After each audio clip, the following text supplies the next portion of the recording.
Today is a historic All Saints Sunday at First Church. With such a spirited presence here today, our worship service will be a little different. We are speaking the names for the very first time of the enslaved laborers who worked this land on which our church now rests.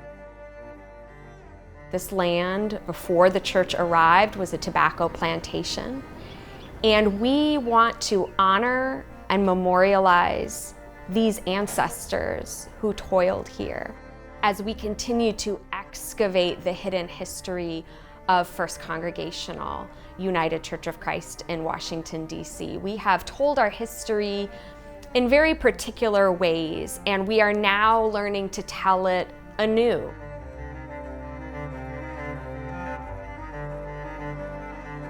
We are memorializing these ancestors by bringing forward symbols of them to place on our worship table among what we call that great cloud of witnesses. We are having stations all around the sanctuary today where lament will take place and where healing can take place. We invite you forward to participate in one or two of our many healing stations. Helping us put those together this morning is Jessica Valoris, the artist that we have commissioned to create a memorial artwork remembering these ancestors.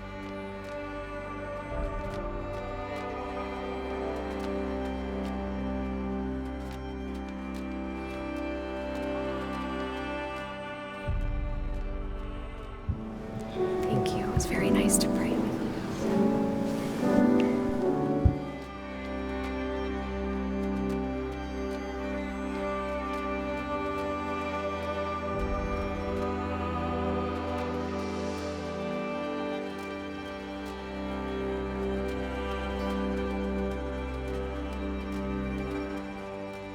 Black hands. The structures, the mansions, the estates, the cathedrals, the blueprints, the churches, the inventions, the innovations, the White House, the Treasury Building, the Capitol. Black hands. Black hands fashioned all of this. People deemed insignificant and unworthy, sacrificed, served, and built under the threat of death to help make possible the world in which we live today. I want to reach through time and space to the past, to the present. You see, it was just 8 years ago I delivered the keynote address in this very space to celebrate the church's 150th anniversary. I applauded you for your long history and your founders, and I simultaneously challenged the congregation. I raised several questions regarding the enslaved people who lived and were forced to work on the land at the center of our nation's capital. When Dr. Renee Harrison spoke to us in 2015, that was a bit of a revelation because our history has always been told from its founding in 1865 by abolitionists. That's a great story, but it was sort of astounding how incomplete suddenly that story seemed. I want our ancestors to come and walk among us now. I want to know these people. You said, I want to know more about this history. I want to record it. I need someone to write about it. And so you came to me, and I went to my grad student, Antonio. This project is a reclamation of sorts.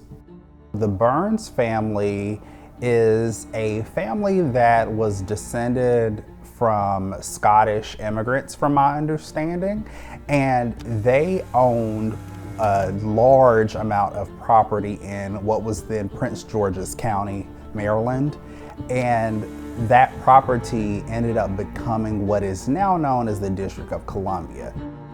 There weren't a lot of primary documents that were created by the Burns family, at least that I could find in the public sector. So I had to rely on government records, essentially. I think that one of the most profound things that we know today from my research is the names of the people who were enslaved by the Burns family. We do not know the names of all who have perished, but you know, O God. And so we lift them up to you. We light a candle to honor the elders of the Piscataway Conoy tribe and the Nacotchtank Anacostan people.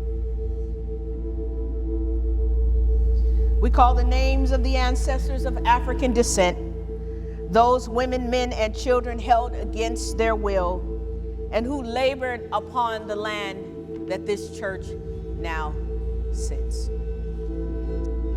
Sal, Hercules, Diana, Bet, Hannibal, Fanny, Sarah, Simon Bell,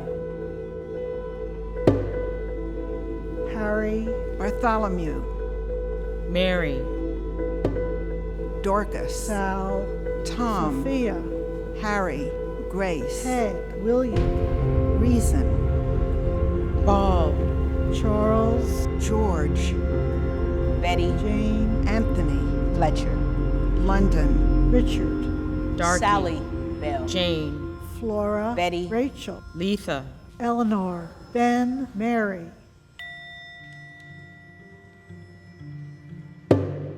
Dorcas, John, Seth, Betty, Harry, George, Minta, Betsy, Let, Fletcher, Simon,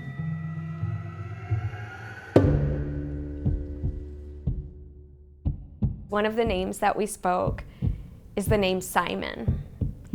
And the Simon who is recorded in the will was 11 years old, and my youngest son is named Simon, and he is 11 years old. So I feel a strong sense of who it was who was toiling on this land, of what that looks like from a mother's heart. Beloved community, this is the mystery of our faith. Christ has died, Christ is risen, Christ will come again. Let us now pray the prayer of our Savior. Our God, who art in heaven, hallowed be thy name. Thy kingdom come, thy will be done on earth as it is in heaven. Give us this day our daily bread. I am astonished at what people call Christianity today. It's so ruled by doctrine and by ideology and by fear and not by exploration. We can't be afraid or feel too fragile about our past. It is. We don't change it, but we can understand it, and we can understand it for ourselves.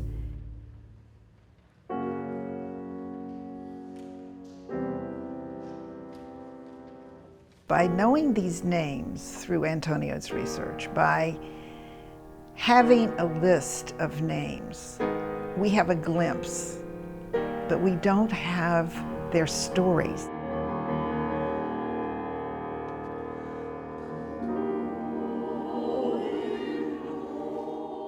My research kind of paves the way and allows for someone else to come behind and expound upon it.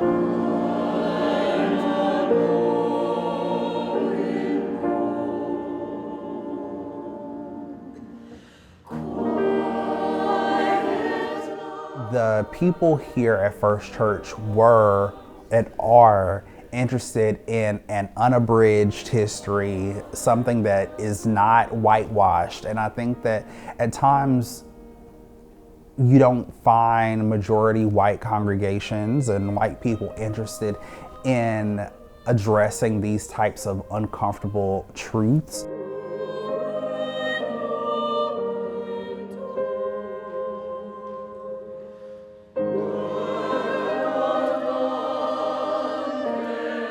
It is significant for us to be doing this work in this moment in history. This is a time when across the country, books are being banned. AP African American history is being banned in certain states. We are being told, our educators are being told that they should not engage a conversation that will make a white child feel uncomfortable. I would say for myself, as a faith leader of European descent, I don't just do this for somebody else. I do it because my own heart's well-being is at stake.